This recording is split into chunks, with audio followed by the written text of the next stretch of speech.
ever dance with the devil in the pale moonlight? I always ask that of all my prey. I just like the sound of it.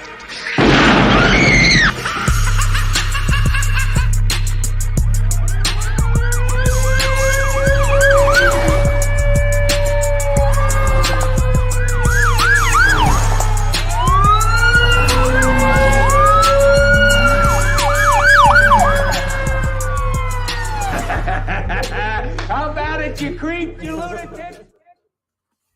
Good morning, Raider Nation. What is the deal? What is the deal? Happy Friday, first off and foremost. We're getting ready to go into the weekend. I know out here in Vegas is we're about to get triple digits, so here we go. But how are you guys doing this morning? You got your coffee? You got your conversation ready for this Raider shit? You know what I mean? Can I get you up and going and get you pumped up? Like I am, you know what I mean? Welcome to Raiders Allegiance with yours truly, Lunatic Raider. Thank each and every one of you guys for pulling up. I just sent out the link to this video or this live, shall I say, out. So let me see if more people pull up, which I hope they do. But shout out to everybody that is here. My usual, the rest of the Raider Asylum. What's up with it? Robert Pena's in the house. Fear the Nation. What's up with you? Dominique 5. Thank you for pulling up, man. I appreciate you guys for coming through. It is Friday, the day after the schedule release. I wanna go over you see let me see which one I'm pointing. You see the schedule right over here. I want to go into it a little more in depth. And the thing that I'm gonna look at is looking at the games, but I want to see the travel distance. How do they have us flying across the country? Are there going to be instances where we're going to stay in that general area because the following week we have a game somewhere in the country in that area? Does that make sense? We're going to dive into all that. Yes, we are. We're going to dive into that this morning. I don't have coffee, but I got my shit. I got the lunatic juice in the house. Like I said, it's early in the morning for y'all. But for me, I just got off work. So, you know, it's always good to have a little something when you get off work to kind of unwind and relax. But I get to unwind and relax with y'all. So I'm solid. I am solid for real, for real. Shout out to everybody out there, man. That's my guy, Fear the Nation. There we go. Roll call, 2 red rings in the motherfucking house. Yes, Choker's first week. Yes, indeed. I heard the funniest diss for the Los Angeles Chargers. This guy called them the Los Angeles Dischargers. I was like, that's a cold shot. The Los Angeles Dischargers. That's a cold one. Hey, man, yeah, for real. This is some crazy shit, man. But, yeah, roll call in the house. Salute to everybody out there. We got 4 right now, though. But let's see. I just sent out a lot of links to, like, all the little Raider groups I'm in on Facebook. I sent it out on Twitter. So we shall see. I wish I would have, one day they need to go ahead and be able to connect fucking this shit with Instagram as well. You know what I mean? Because Instagram, I got a lot of followers on there, and it'll be nice to be able to have a link and all that shit for them to go ahead and click, but they don't make clickable type links on fucking Instagram. That's retarded. I don't understand that. But yet, from Instagram, you can share and hit the little switch at the bottom when you post something to have it shared on Facebook. Why not in reverse? Or I'm not even on fucking Facebook. I'm tripping. I'm on YouTube. Duh. See, that's what happens. That's what happens when you're not playing with a full deck. Ain't that a bitch? But anyway, here we go. We got 5 up in this. Thank you. Whoever just pulled up number 5. Thank you. Welcome. Go ahead and if this is your first time here, subscribe to the channel. Hit that like button. That's all I ask. It doesn't cost a dime. You feel me? It don't cost a dime to join mine. You know what I mean? Shout out to everybody out there. Whoever's out there hiding in the cuts. Hey, for real, that's a good one, no fear. Okay, Half hour is cool. I'll take 2 minutes. It's good. Well, no, pause. That's not what she say. She don't say. She don't say I take 2 minutes. Fuck all that shit. But for real though, man. Okay, you got your piece coming over. Okay, she said then you the 2 minutes one. You the 2 minutes. Nah, let me quit. Okay, so let's go ahead and let me get this schedule back up again and enlarge it because I want to look at this a little bit better. I gotta make sure I gotta stay to the motherfucking right or my right. Bam, there go the schedule right there. So what I'm gonna do is I'm gonna pull up mine. Where my file at? Oh, it's on the wrong screen. It's on the wrong motherfucking screen. Get your ass over here. There we go. All right. So what we're gonna do, I want to see exactly how if this they said we got the 7th hardest schedule. And I know they factor in a lot of different things. But I don't know if they factor in like I'm pretty sure they do. Not just the opponents you play, but also the travel distance. That's what I'm curious about. I didn't really go over it yet. So let's check this out. Fuck the preseason. I ain't talking about that shit. We're talking about the regular season. So we start off in LA. That's fine. Then week 2, we're back in Vegas. That's fine. But then we travel. Okay. We travel to Tennessee. And I'm also going to go over. Man, let me move this motherfucker over, man. Since I'm over on this side. Bam. Hold on, y'all. Just 1 minute. I got to get. God dang it. I got to get this shit situated real quick so I can see everything. Move your ass. Well, you know I'm live, so. All right. So let me get this schedule here like this, and we just, bam, we're going to move it that way. So now I can be over here. All right. So, like I said, first off, we're in LA. That's fine. That's not a fucking distance at all between Las Vegas and LA. Then we're back in Vegas in week 2. Week 3, we travel all the way to Tennessee. Then week 4, we come back home versus the Broncos. Now, see, here go the zigzag shit. This is what I was looking for. So we go way to Tennessee, come way back to Vegas. Then the following week, we go way back to Kansas City. Not as far as Tennessee, but, Midwest. But we get to go into the bye after that. Coming out the bye, we're at home in Vegas. Then we got to go way to New Orleans. Now, see here, this is where it gets a little tricky. So when we go to New Orleans week 8, right? Do we just stay down there for week 9? Because we play Jacksonville in Florida. So why would we go and make sure these are all Sunday? Okay, Sunday games. So why would we fly to New Orleans and then fly back to Vegas just to turn around and fly back to fucking Florida? See, that's the kind of thing that I'm trying to understand. And I'm knowing the New Orleans game that's the day before Halloween. They should have gave that shit at home. Halloween is the best with the Raiders. You know what I mean? But as you see my intro, you know what I mean? I love old school horror movies. So, and speaking of horror movies, happy Friday the 13th, a matter of fact. If y'all believe in that old bullshit, bad luck shit, but hey, happy happy Jason Voorhees Day. You know what I mean? Yes, I like my horror movies, the old school shit. Some of the new school's all right, but yeah, the old school can't be faded, man. And like my intro, you see at the very beginning, Poltergeist, they're here. That's classic. Poltergeist is classic. You know what I mean?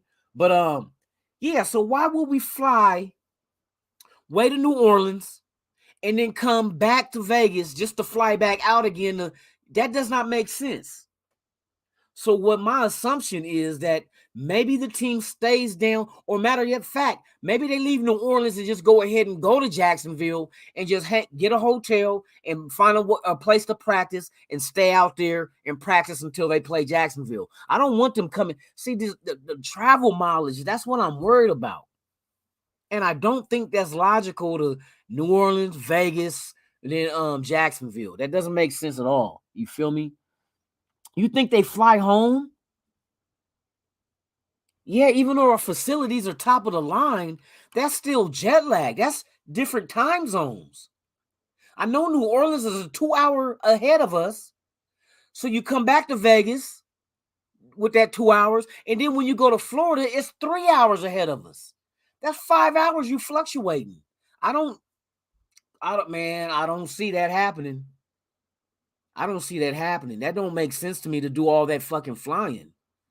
I would think that they might want to stay down there in Jacksonville and practice and shit out there. So they'll tell everybody, hey, bring 2 weeks of clothes or bring a week of clothes because we're going to be gone for a minute. Danny in the house. What's up with it? Yes, man. We up early in the morning. Oh, yeah. I was bumping the new Kendrick Lamar album early this morning. I like his shit because he deep with it. Hey, by the way, Danny, don't forget, this or tomorrow is the Charlo fight, and all the belts are on the line. So don't forget that shit. We got Digital Prez in the house, the guy responsible for the new intro. Salute to my guy, man. Thank you for pulling up. There's a loon on the loose. You ain't lying. You seen that at the beginning. You feel me, man? But yeah, like I was saying, Fear. It makes more sense to go ahead and just stay down that direction. You know what I mean? I don't want jet lag is what I'm worried about. And plus, I know how it is being on a plane, and you know what I mean? You flying from Vegas all the way to Florida after you done flew to New Orleans and flew back. That's a lot of mileage, man, and that's a lot on your body. You know what I mean? And like I say, not to mention the hour difference is 2 hours ahead in New Orleans. Then you come back and lose 2 hours, and then you fly to Jacksonville and gain. Oh no, you lose. You lose 3 hours going that way because, like I said, they're 3 hours ahead. I don't know about that one, bro. We'll see when that day comes. We'll see what the Raiders do to handle that shit. But that's kind of like, that's the thing I was worried about. And then you figure after Jacksonville's game, week 9, then you got to come back to Vegas for Indianapolis. Then you go to Denver. Then you go to Seattle. Then back to Vegas. Then LA. Then home. Then Pittsburgh. Then Vegas. Then, at least the last 2 games of the season, we stay at home against the punk-ass 49ers or the 69ers. Against the 69ers and the shitty Queefs. The last 2 games of the schedule were at home. I'm fine with that. Pittsburgh, we go out there for the 50th anniversary of the Immaculate Reception when they did us dirty. Then before that, it's the 21-year anniversary of the Tuck Rule with New England, but we're at home this time. And it's national televised. The Ram game is Thursday night. I think I'm gonna try to get to both LA games. I think I'm gonna get to the Chargers week 1, and then I'm gonna try to make it to the Rams that Thursday night on week 14. That's gonna be my 2 road games. Because, like I said, LA, man, I done found plane tickets from Vegas to LA for like $39. You know what I mean? On Southwest. So it's all. Hey, look, you said say less. Hey, for real. Hey, there's more fights this month too, though. Don't trip. After this weekend of Charlo, I think you got shit. You know you got Joshua and Usyk coming up. I think that's the beginning of June. You still got Raleigh and Tank Davis. Or no, is it Tank? I think Tank. That's coming up in 2 weeks, I think. Hey, they got some good fights on. Hey, I watch fights, y'all, too. Boxing, UFC. I love that shit. That's me and my son do that shit on the weekend. So tomorrow, might make some loaded nachos and some pizza and shit. And we sit back and watch that USC and boxing. But anyway, back to football. So yeah, I was looking just at the travel with these games that we got going on this season. But yeah, the question mark is that New Orleans Jacksonville game. What do the Raiders do? I don't see them traveling back and forth like that, man. 2 different time zones.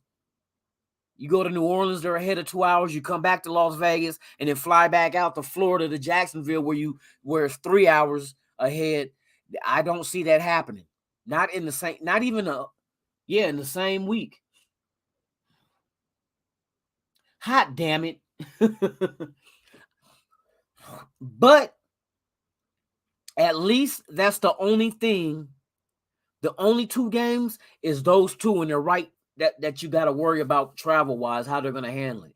But the rest of the schedule is simple. I mean, yeah, when you get towards the end and you got to do all this zigzag shit when it's you after the Jacksonville game, you come home for the Colts, then you got to go to Denver for the Broncos. From Denver, you got to fly to Seattle. From Seattle, you come back to Vegas. And then Vegas, LA for the Rams. Like I said, that's just a short hopper. That's like a 30-minute flight, Vegas to LA. And then you come back to Vegas in just 30 minutes. Like, I'm not worried about that. See, the schedule is nice. Then you come back after the Rams in LA, come back to Vegas for the Patriots. But then you got and this is fine to go from Vegas to Pittsburgh, because after the Pittsburgh game, you come home and you stay home. You don't do no more traveling because your last 2 games are at home. So solid. Okay, we're good. We're good. I think they're going to stay down there though after that New Orleans game. I think they're going to go ahead and go to Florida after New Orleans and just stay there for the week. You know what I mean? For preparation, practice. They'll get a facility or whatnot out there. Whether it's a high school or a field somewhere, they'll get it in. It's always a way, you know what I mean? But yeah, I was just worried about the traveling, you know what I mean? The jet lag and fuck, man, that's brutal when that shit kicks in on you, man. Trust me, I do a lot of flying, and I don't go that far east. The farthest I go is Louisiana, but it's always like, me being in Vegas, I'll fly. The places I fly is like from Vegas, and then like to get to Louisiana where my dad is at, I got to transfer in Houston. So I got to fly to Houston, transfer, and go to Louisiana from there. And then when I fly to LA, that ain't shit. Flying back to the Bay to Oakland, that ain't really shit. That's a couple of hours, if not that. Going to Portland, that's not really that bad either. So I like Vegas because it's where I travel to is centralized, basically. So, but yeah, man, New Orleans and then come back home and going to Jacksonville, I don't see that happening, man. Shout out to M85. Thank you for pulling up. We're getting a group going for the weekend 1 LA game. Hey, good shit, because I'm going to try to make that game. I looked at the tickets already on Ticketmaster. Right now, the tickets for that game is at $210. Now, does it stay there? I don't think so. But with the more popularity and bandwagon fans of the Chargers, and due to the fact that we are coming to our second home, it's gonna drive all our fan base out there. So fuck it. I'll still come out there anyway if I gotta watch the game elsewhere, but just be in the element. You feel me? I'm good with that shit for real. Holly Turner in the house. Salute to you, Holly. Thank you for pulling up. I appreciate your presence. Yeah, we're just doing a little more diving into the schedule. I wanted to look at the travel distance because you remember back in the past they used to make us do some absurd ass traveling, week to week from game to game. And I'm like, they're doing that shit on purpose, man. They're doing that shit to try to wear us down. You know what I mean? But all in all, I like the way the schedule was set up this year. And what I really like the most, and I said this yesterday morning, is the first 5 games. If we somehow can't, you know what? Let me move this damn schedule out the way now, because I'm not really tripping off this schedule now. So we did our thing with that one. But I just lost my train of thought. Please tell me that just didn't happen on live. I just lost my fucking train of thought. Fuck. Let me quit. Yeah, whatever the fuck I was getting ready to say, I was gonna say something, but we'll come up with something later. But anyway, the first 5 games of the season. Hold on. First 5 games of the season are set up nice, and this is why I say that. I'm very surprised that the league, the first 5 weeks of the season, started off with giving us all divisional games, all 3 of our divisional teams that we play in the first fucking 5 weeks. But here's the thing about that I really like. So you figure you come out the gate week 1, right? And say okay, I'm gonna give you the scenario. And this is on coming out the gate going 5-0, which it can happen. Last year we came out 3-0 till we start faltering, but we know some bullshit was going on with Gruden and whatnot coming along the way. So it was some games that was like, hey, focus was gone. But anyway, this year you got the Chargers, right? So we're going to say the first 5 games we win, but I'm going to go through the teams. So you win the Chargers. So now with that first win, you come out the gate 1-0 in your division and 1-0 in the conference. That's very important for playoff berth. So just pay that in mind. We're 1-0 conference and division. Week 2, Cardinals. Not really tripping off the Cardinals. Their number 1 receiving threat is gone for 6 weeks. But even then, it's not like we the kind of team to be like, oh, we hope that their best player is going. Nah, I hope all y'all healthy. Because if we beat your ass full strength, can't nobody say shit. Okay? But that's an NFC team. Not really a factor, but a factor in the win-loss column. So 2-0 after that. Week 3, we travel to Tennessee.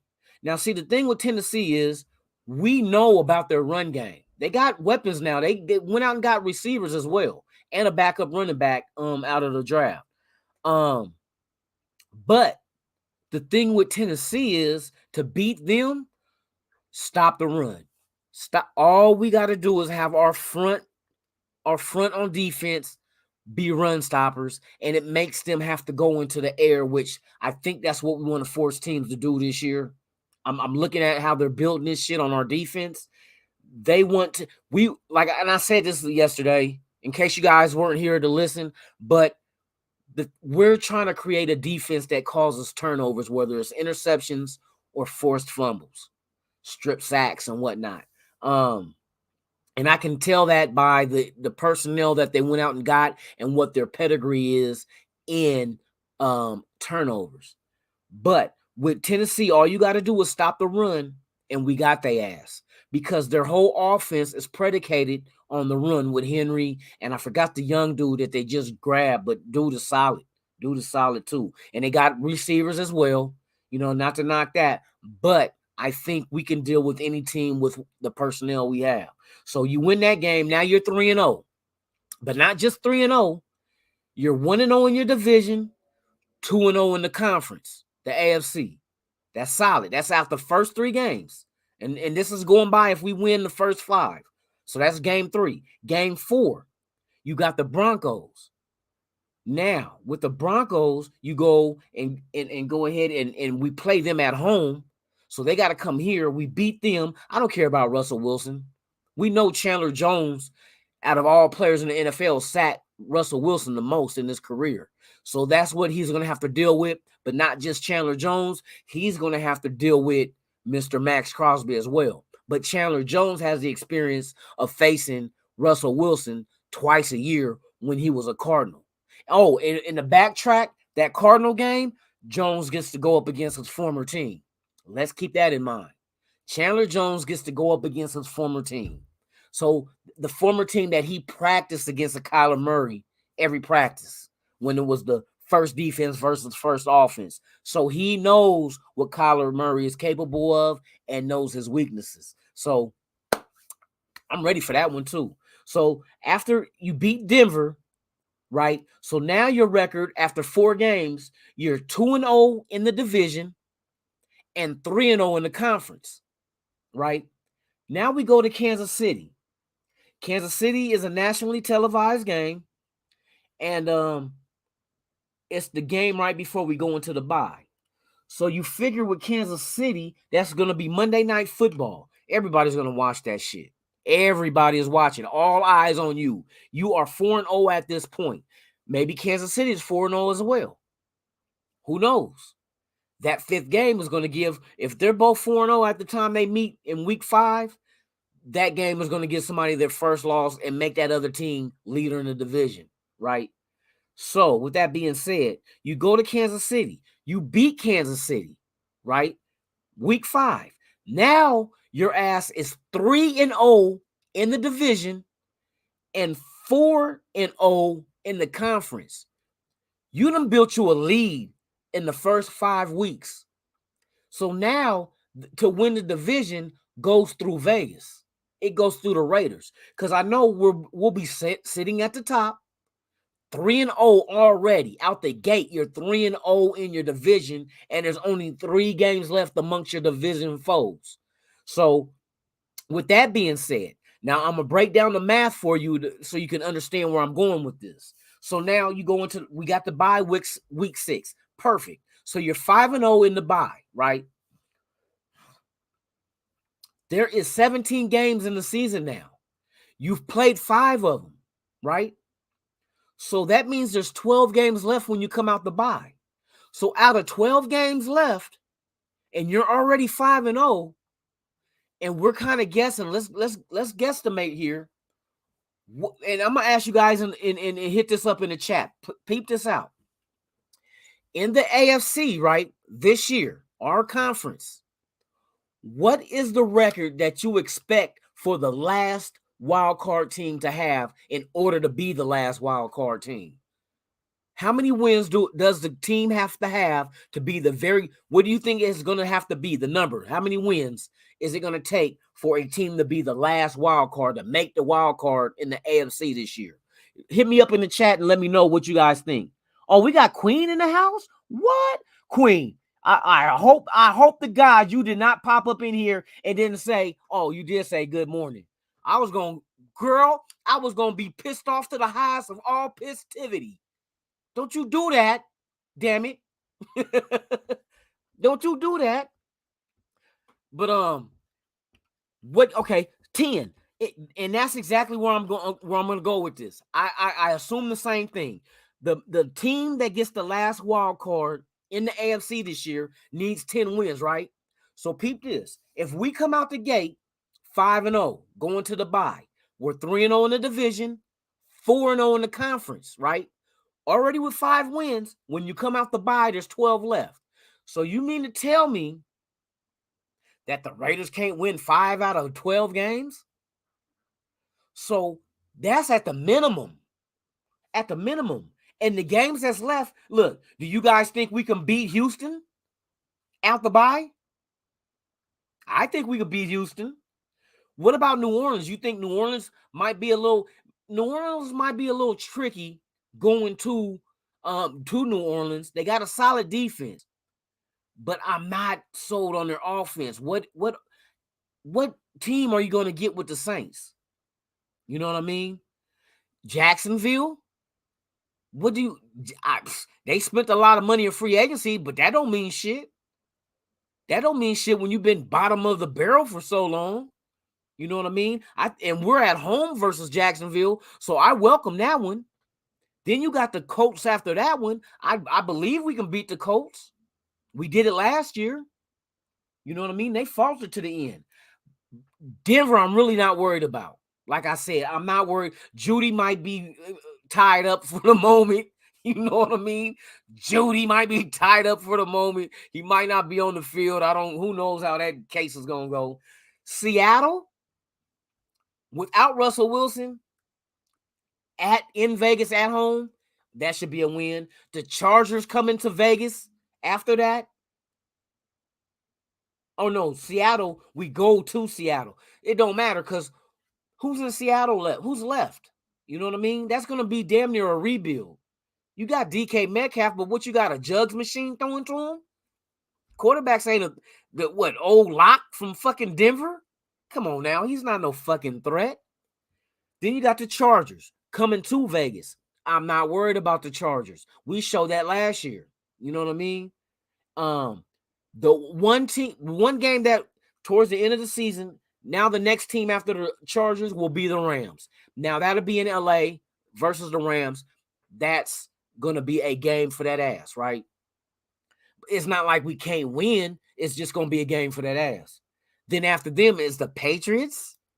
You're scared of the Patriots? Hell, we faced them in the preseason. The last preseason game is against the Patriots. You don't think we got like eyes on, and you can't really go by the system teams are running and think, oh, we play them. Look, this is what they're going to do. A lot of teams are going to be very vanilla in the preseason. That means they're not going to be running their real shit. They're just going to be going through the motion. But what you pay attention to is the talent on the field.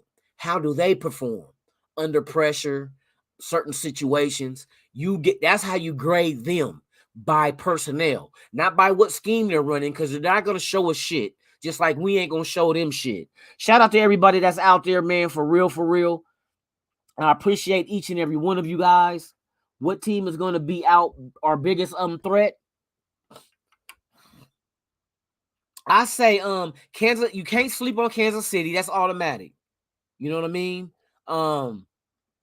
The Rams I won't sleep on because we have to go there and play them, and they're the defending champs. The Saints, I would say, don't sleep on because they're solid on defense. But I still, with our offense, I still think, here's the thing. As long as the Raiders can finalize the starters on the offensive line, that's our only dilemma on offense. It ain't the receivers. It ain't the running backs. It is the offensive line, and mainly on the right side. But we do have enough players on this team that play the right side at guard or tackle that the competition is going to bring the best out. So we're going to eventually have the best offensive line personnel-wise, but the key is how soon do they gel? You know what I mean? But with the hard games I'm looking at, Tennessee will be a hard one too. I won't sleep on Tennessee because we got to go to Tennessee and they got a hell of a run game. Now, if we can prove that we can stop the run, then we got action. Because like I said, if you stop the run on Tennessee, you pretty much, you got them. You got them because like I said, their whole offense is based on the run. With Henry and I keep forgetting the young dude name they drafted, man. And then they got the wide receiver, Traylon, what you call it? The big wide receiver. I think they got him too. But like I said, I'm not worried because we got a good defensive ends. We got a solid safety. I don't know what they're going to do with Abrams, but it's all going to play itself out. Defensive tackles, when this is why I like the preseason, because the preseason is going to allow us to analyze the undrafteds and the rookies that we do have on this team and who is likely to become starters.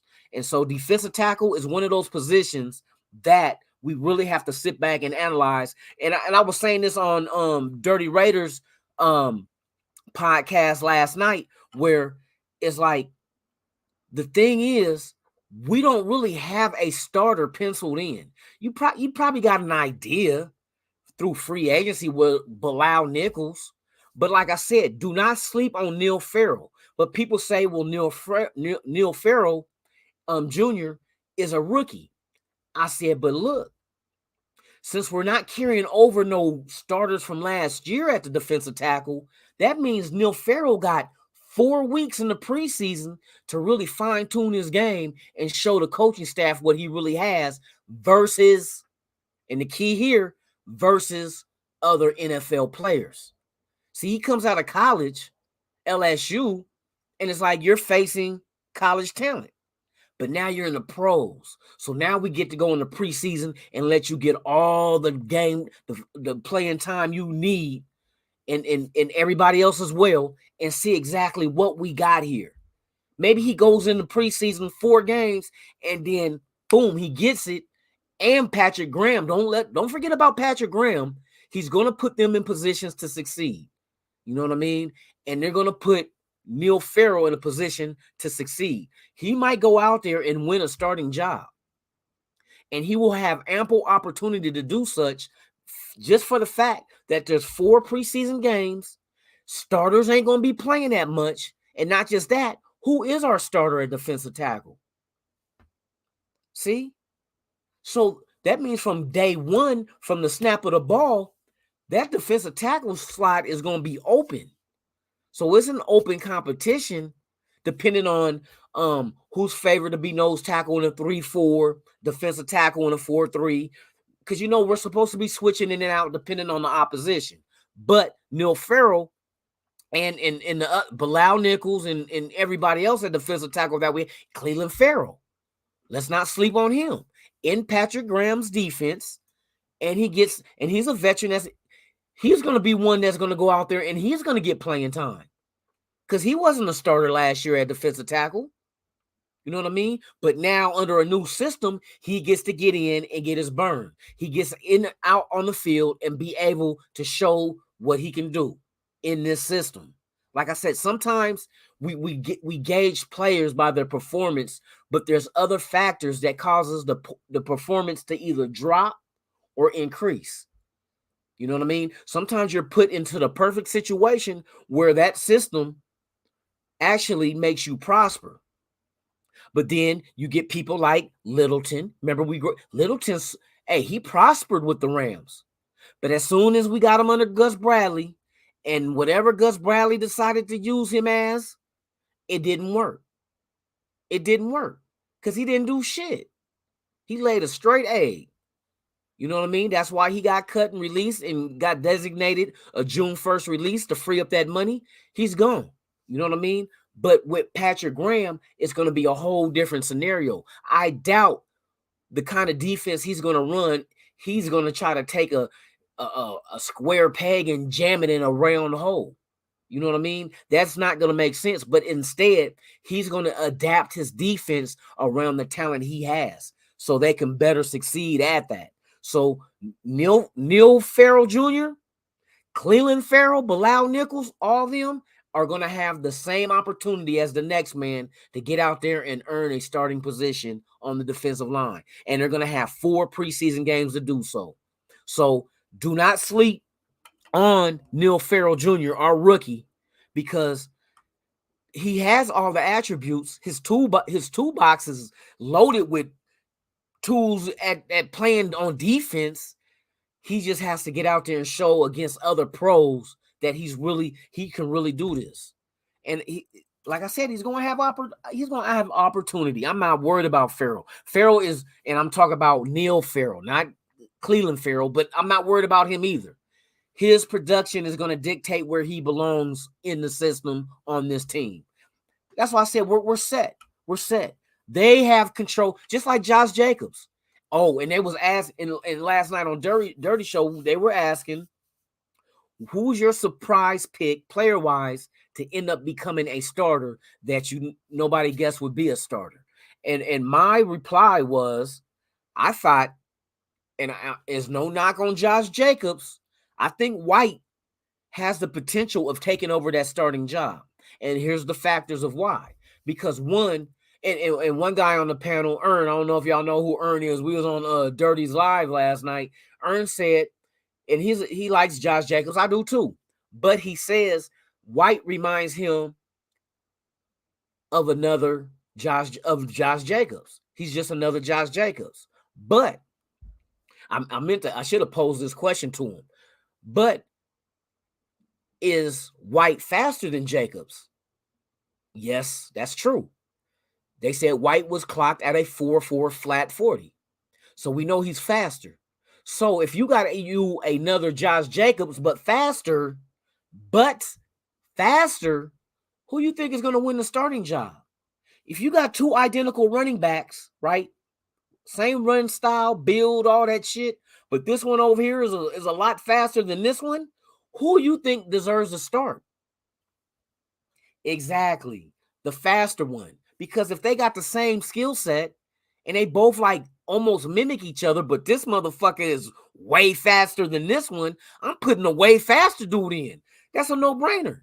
So that's why I get to the point of saying, don't be surprised if White ends up being the starter. There was a reason why we traded up to get him in the draft. You don't trade up for a running back that's just going to be backup.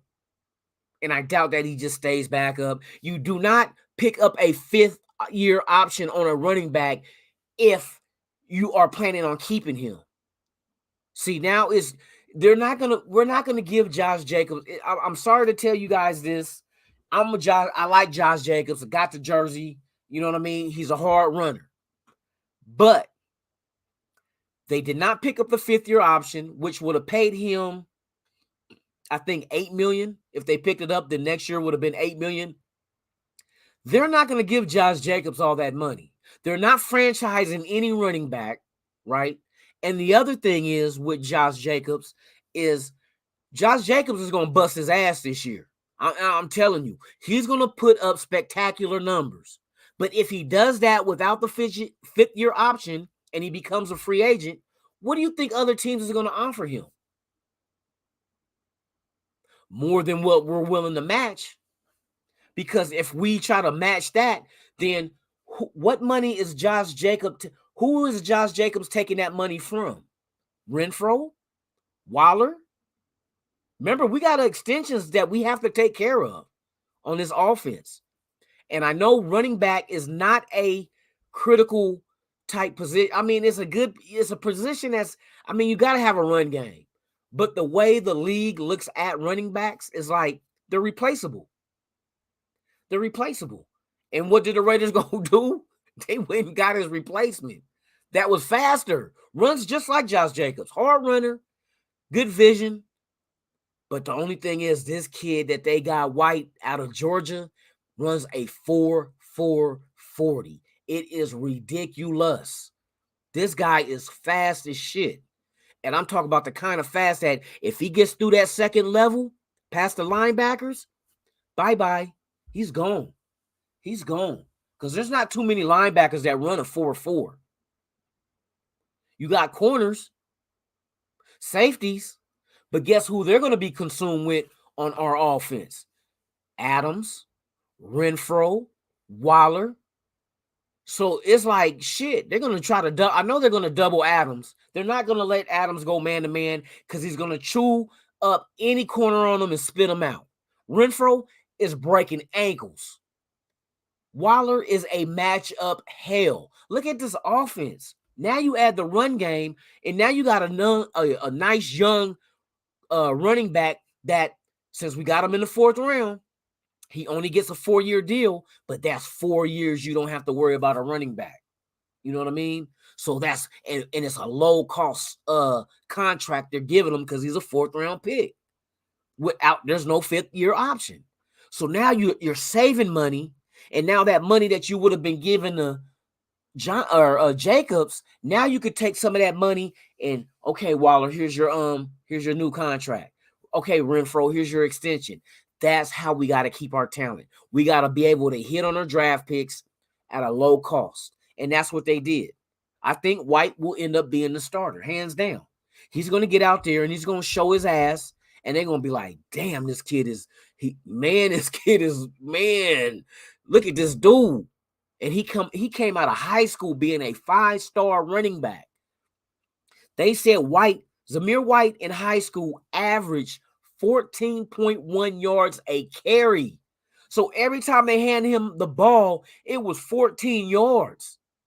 Now, what competition did he go up with out of his high school? I don't know. But obviously the colleges did because, like I said, it's not like often you get 5-star running backs because, like I said, running backs aren't really held that valuable because they always can be replaced. A lot of teams do running back by committee. He went to Georgia, you know what I mean? And it was by committee. And the other knock, and they said, well, why did White fall to the 4th round? This is why White fell to the 4th round. White had 2 ACL tears, one in each knee. And usually when you tear your ACL and you get surgery, they give you a 2-year grace period span to make sure that no complications come from it. And a lot of times when you get knee injuries like this, the other worry is, okay, he tore his ACL, but what about the MCL and the meniscus? Because then you have 3 problems going on in that knee, which could eventually lead to something even more dramatic and drastic in your knee surgeries. But they said that knee that he tore the ACL in, the ACL was the only thing that happened. Surgeries these days for an ACL ain't shit. It ain't shit. Your rehab dictates how you come back, right? So remember that I said the 2-year grace period from when you tear your ACL to make sure you're out of the woods as far as re-injuring it, whatever, any complications you have from it, they give you 2 years to test that. So his stock went down because he had 2 ACL tears, remember? But here's the key. His first ACL tear in one knee was his senior year in high school, right? So boom, one knee, boom, he gets the surgery fixed up, boom, he's good. But he's rehabbing it. Because he said he had to rehab and make the area around the knee stronger. He did that because the way this kid runs, he runs hard, right? So then you get to college at Georgia, who recruited him. He comes, signs letter of intent, goes to Georgia. Before they even hit the field for regular season, preseason, he tears the ACL in his other knee, right? So this is his freshman year before he even plays a regular season game for Georgia. He tears another ACL in the other knee preseason his freshman year, right? So with that being said, remember, he did 4 years at Georgia. That was last season. Now he's going into this season. 2 years is the grace period. Remember I said you got to have 2 years from the tear and make it out the woods. It got to be post 2 years, right? The last time he tore his ACL, the last ACL he tore was 4 years ago. The first ACL tear he had before that one was 5 years ago. So it's been 4 years since the last ACL injury he had, and he's been playing with Georgia all this time. He's been out the woods. He was out the woods after the first 2 years, and then he threw another 2 years on top of that shit. Now, they didn't run him into the ground, mind you, because like I said, it was by committee at Georgia, but him coming into the Raiders organization, he's not going to be the only runner. Don't think just because Josh Jacobs might be on his way out, don't mean they're not going to utilize him. The Raiders is going to use him. They're going to use Brown, the other running back rookie that we got out of UCLA. They're going to use White.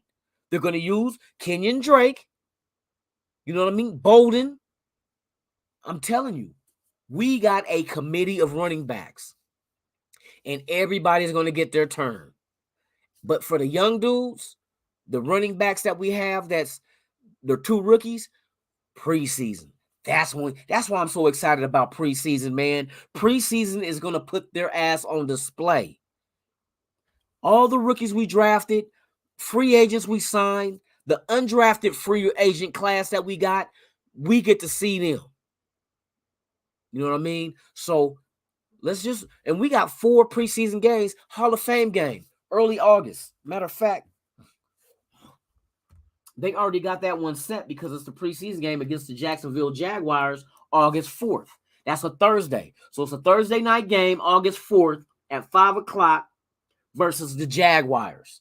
This is when we're going to see our rookies, our undrafteds out there on the field showing their ass off. For real, for real. Shout out to everybody that's in the chat, man, that's pulling up on us for real. Nutty Raider Nate in the house. Give me that Raiders. Give me that Raiders. Preseason going to be lit for real. Hey, that's the truest shit you ever spoke. The preseason, I'm waiting for that shit, man. Van City Raiders in the house. By week 6, Cleve Farrell is going to be the starter on the line with Mad Max and Chandler Jones. Cleve makes the Pro Bowl. That's your prediction. All right. You guys remember this. If you said it, man, hey, you're Nostradamus. For real, Nostradamus in the house. But doesn't go to the Pro Bowl because battling the Bills in the AFC Championship. Okay. He calling the Raiders versus the Bills in the AFC Championship. Hey, I can dig that. I ride with that shit right there for real. If that happens, I'm with it. Against the Bills, let's go. Let's go. We fear not. We fear not one team, period. You know what I mean? Man, I've been up here talking to y'all, man. Hey, it's almost been an hour, man. I love this shit. Hey, shout out to everybody that's watching. If this is your first time here, welcome to Raiders Allegiance. I'm your host, Lunatic Raider. Just do me one solid. This is all I ask. It doesn't cost a dime. It's free. Absolutely free. Subscribe to the channel, hit that like button, and knock the hell out of that notification bell so you can be notified of all the content I release, even breaking news. And you might want to hit that bell because this season, I have 3 shows that I'm developing for our Raider fan base, the Raider Nation. And one is dealing with tailgating. And the name of the show is called From the Shield to the Grill. It's about the tailgating experience, the go-to meals. A lot of these grillers out there in the parking lot before the game is throwing down on the grill. The second show is called Raider Rides, which it features the custom paint jobs that a lot of these cars have with the Raider logo and shield on there in our colors. You know what I mean? It's showing off our fan base, what they're into, what they like. That's Raiders. That's all Raiders. You know what I mean? And the third show is called Silver and Black Ink, which features our fan base's tattoos. The Raider tattoos that we all got are planning on getting. We're featuring fans every home game during this season in all 3 aspects of grilling, cars, and tattoos. So hit that notification bell so when I drop these episodes, you guys will be informed and you can go check them out during this year's season because I feel this is going to be a beautiful season that has potential of this team going far in the playoffs. So I want to add content out there to entertain you guys and just show my appreciation to the Raider Nation. Because like I say, without you, there's no me. And without us, there's no nation. There's only one nation. And that's the Raider Nation. You feel me? But yes, man. It's I can't wait until the preseason. August 4th. August 4th. I'm wondering, since that's going to be televised on a Thursday, I might do a live reaction show during that game. You know what I mean? I might do a live reaction and let you guys listen. But I know you guys are probably, going to watch it also. But we can correspond back and forth in the chat about what players. Yeah, let's do that. I will go live for the Hall of Fame game. And we can sit and discuss like all the free agents out there playing. Who do we like the most? Who has potential of making the 53? All that shit. You feel me? Ozzy Raider in the house, man. Hey, thank you for pulling up, my guy. I appreciate it. For real. For real. It's good to see you, my guy. For real. Hey, Richard Lyons in the house. Hey, everybody pull it up, man. I appreciate it, man. But thank you guys. Thank you guys for pulling up. And like I said, to those watching that didn't correspond along in the chat, that's fine. Because sometimes you just want to sit back and listen to the conversation. If you have ideas and you have an opinion that you want to post, feel free to post. Never feel shy. Never feel obligated. This channel is for the nation. You know what I mean? The fan base, the Raider Nation. That's why I came with Raiders Allegiance, because it's all of us that pledge allegiance to the Raiders. It's about the fan base. So that's why I want to build this channel around. That's why I'm featuring the fan base on these shows. It's about us. You know what I mean? We all have the same love and passion for this team. And boy, if we win the Super Bowl, it's going to be lit. You know what I mean? I'm talking about lit tea for real. But yes, man, thank each and every one of you guys. I appreciate you. Like I said, if this is your first time here, subscribe and hit that like button. Share it with a friend. Share it with a relative. Let them know Raiders Allegiance is here and it's about us. It's not about me. It's about us. You know what I mean? And I really enjoy corresponding with you guys in the chat. You guys got wonderful ideas and opinions, and I love that. I love that. And I love when you guys communicate with each other. I like seeing that camaraderie. You know what I mean? It's like being on the field playing sports again. Camaraderie is what you need amongst your teammates. Hell, Raider Nation, we're a teammate. We're all teammates of each other. You know what I mean? So with that being said, man, thank you guys. May you have a wonderful, wonderful Friday the 13th.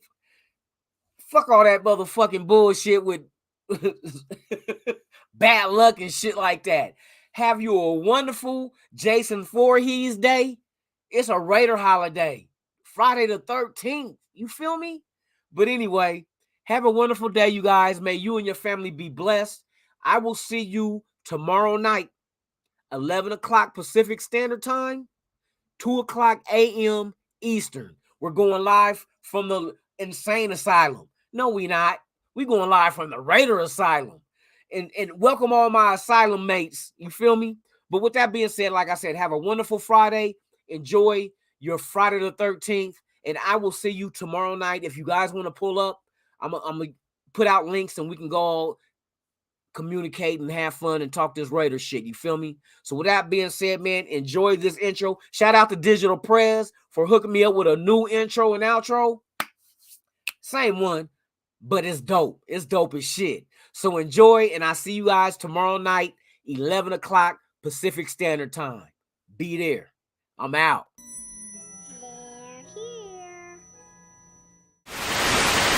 You ever dance with the devil in the pale moonlight? I always ask that at all my prayers. I just like the sound of it.